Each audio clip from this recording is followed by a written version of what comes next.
Graça e paz, irmãos.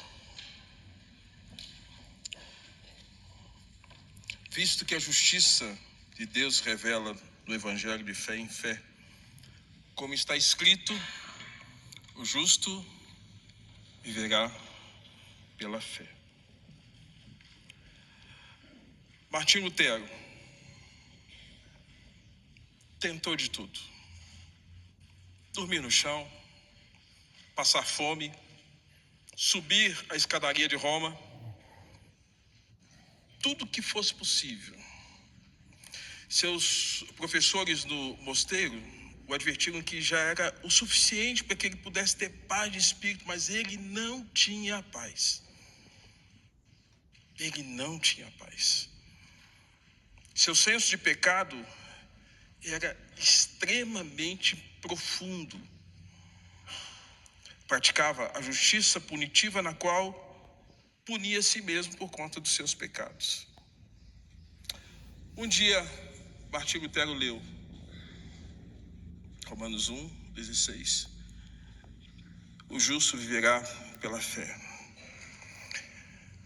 Segundo os historiadores, queridos, esse foi o momento em que as boas novas chegaram na mente e no coração daquele monge agostiniano. As boas novas do Evangelho se tornaram evidentes quando ele leu e entendeu. Martinho Lutero era esse homem que buscava, por meio de penitências, automacerações, as formas pelas quais pudesse sentir-se punido por conta dos seus pecados, palavras, pensamentos e atos. Mas quando ele encontra Romanos 1:16, ele encontra o verdadeiro sentido para remover a depressão e a angústia de sua alma. Entender a justiça de Deus e que essa justiça se revelava no Evangelho. E essa justiça não era meramente o fato de ele buscar por meio de obras e pregar e ouvir aquilo que até então a ICAR, a Igreja Católica Apostólica Romana, pregava. Lutero tem uma mudança profunda. E essa mudança, queridos, é uma mudança de entendimento sobre salvação e vida. Salvação e vida. O justo viverá pela fé. Primeiro, ele rompe com a heresia da fé formada pelos atos de caridade. Em latim, fides caritate formata. Ele rompe com a fé firmada na caridade. Segundo, ele rompe com o mérito condigno. A ideia é merecimento pleno, que significa salvação por desempenho. O quanto era possível ter um desempenho diante de Deus e diante da igreja, e esse desempenho era característico para que até então pudesse angariar os céus. O entendimento mudou completamente. Abre-se os olhos, o entendimento, e a partir disso, queridos, algo novo acontece. Tudo havia começado quando Martinho Lutero começou a fazer exposições sobre o livro de Gálatas, posteriormente sobre o livro de Salmos, e aí agora, Romanos é como que um véu sendo removido, seus olhos, seu coração, entendendo a realidade das Escrituras. Romanos 3:21 diz assim: mas agora sem lei tem se manifestado a justiça de Deus, que é atestada pela lei e pelos profetas, isto é, a justiça de Deus pela fé em Jesus Cristo, para todos os que creem, pois não há distinção. Isso se tornou vivo para Lutero. Queridos, quantas pessoas não têm esse entendimento nos dias de hoje? Quantos hoje ainda têm seus corações, mentes e olhos obscurecidos em relação à verdadeira fé que Deus tem nos dado por meio de Jesus Cristo? E Lutero tem esse entendimento. Irmãos, Lutero é esse que se opõe à instrução de Arquimedes, que até então, na sua época, trouxe vários ensinos voltados para o racionalismo, para a matemática, para a física e para outros aspectos racionais. Martinho Lutero vai entender que a relação com o eterno, com o divino, era diferente. Os historiadores dizem que Lutero viveu a experiência da torre. E essa experiência da torre é esse entendimento que ele passa a ter a partir de Romanos capítulo 1, verso de número 16, daquilo que as escrituras falam sobre justificação e fé. O binômio justificação e fé andam juntos. A justiça de Deus se revela de fé em fé. É por isso que Lutero, que até então não tinha um entendimento acerca da justiça de Deus, e sobretudo pelo fato no aspecto forense, porque dentro dessa justiça alguém pagou um preço.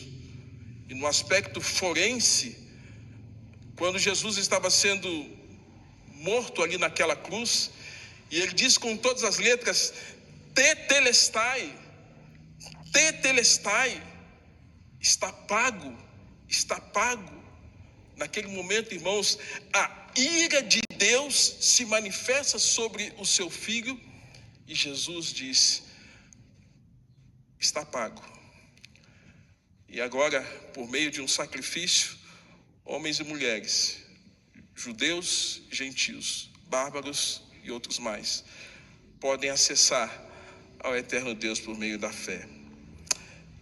O caminho percorrido por Lutero, irmãos, foi um caminho longo, até que ele obteve o entendimento correto das Escrituras.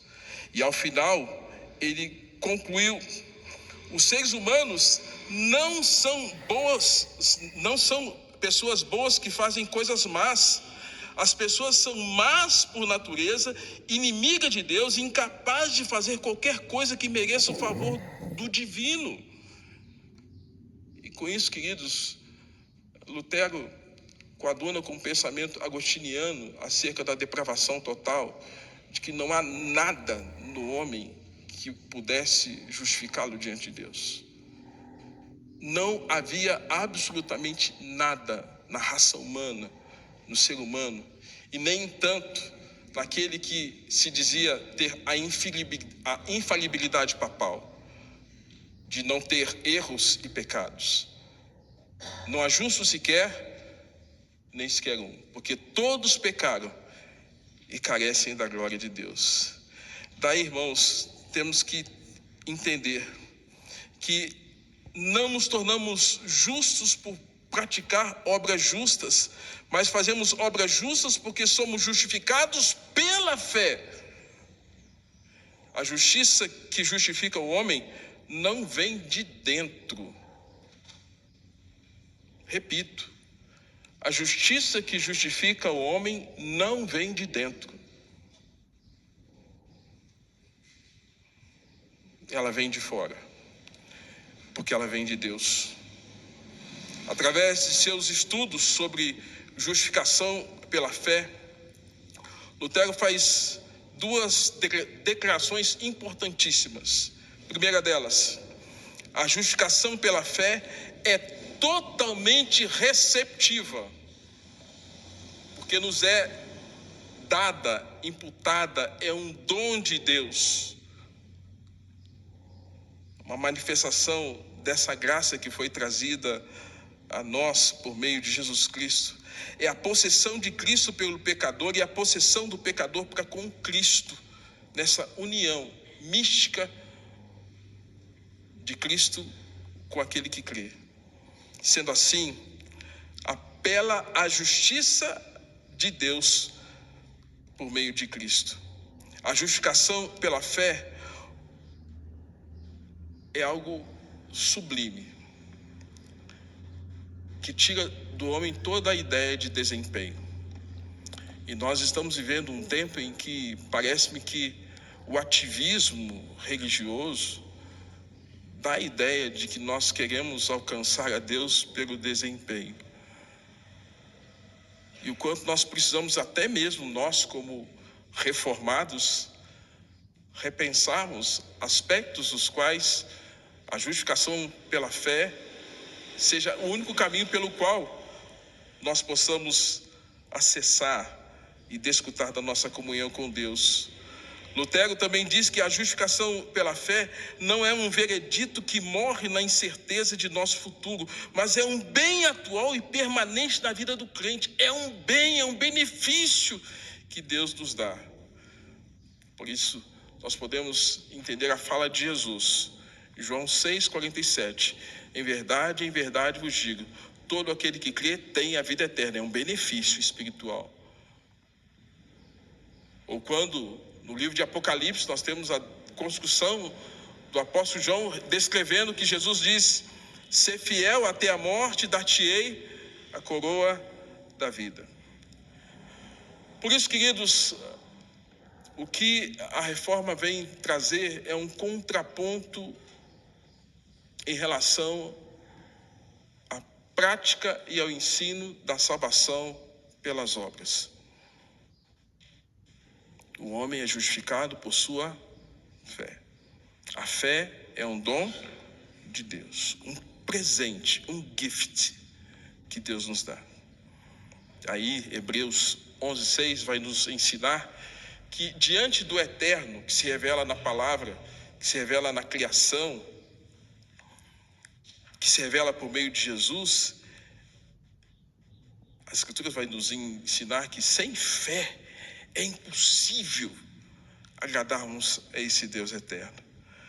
Fé é crer no impossível, é ver o invisível e ouvir o inaudível. É crer no impossível. Nada impossível é. Se em Deus a fé tu tens. É ver o invisível pela fé. Hebreus 11:1 nos ensina que é caminhar no caminho do invisível. É ouvir a voz do eterno Deus numa geração em que as pessoas não querem ouvir a voz de Deus. Anthony Huckman, em seu livro Salvos pela Graça, ele diz que Calvino compara a fé a um vaso. Comparamos a fé a um vaso, a menos que nos esvaziemos e abramos a boca da alma para a graça de Cristo, não seremos capazes de recebê-lo. A confissão belga diz que a fé é um instrumento. A confissão de fé de Westminster também traz para nós a ideia de que a fé é esse caminho pelo qual nós acessamos a Deus por meio de Jesus Cristo. J. Parker fala que a fé é como uma mão vazia estendida que recebe a justiça que vem de Cristo. Portanto, irmãos, nós precisamos retornar ao caminho da fé. Sabemos que profeticamente Jesus disse que nos últimos dias não fossem abreviados aqueles dias até os escolhidos seriam enganados. Sabemos que Jesus nos disse que nos últimos dias o amor de quase todos, o amor juntamente com o quê? O amor se esfriaria e a fé de quase todos se esfriaria. Portanto, queridos, nós temos um desafio. E o desafio que entendo, a partir desse encontro que estamos tendo aqui, é um caminho de retornarmos àquilo que as Escrituras nos ensinam. E com humildade, certa vez, os discípulos e os apóstolos falaram para Jesus, e creio que pode ser também a nossa oração final aqui. Jesus estava com seus discípulos e eles falaram com o Senhor o seguinte: Senhor, aumenta-nos a fé. Senhor, aumenta-nos a fé. Eu não sei se todos nós aqui poderíamos desprezar esse pedido e essa oração nesta noite. Eu creio que todos nós somos desafiados a termos a mesma humildade que aqueles discípulos e aqueles apóstolos tiveram para falar com Jesus.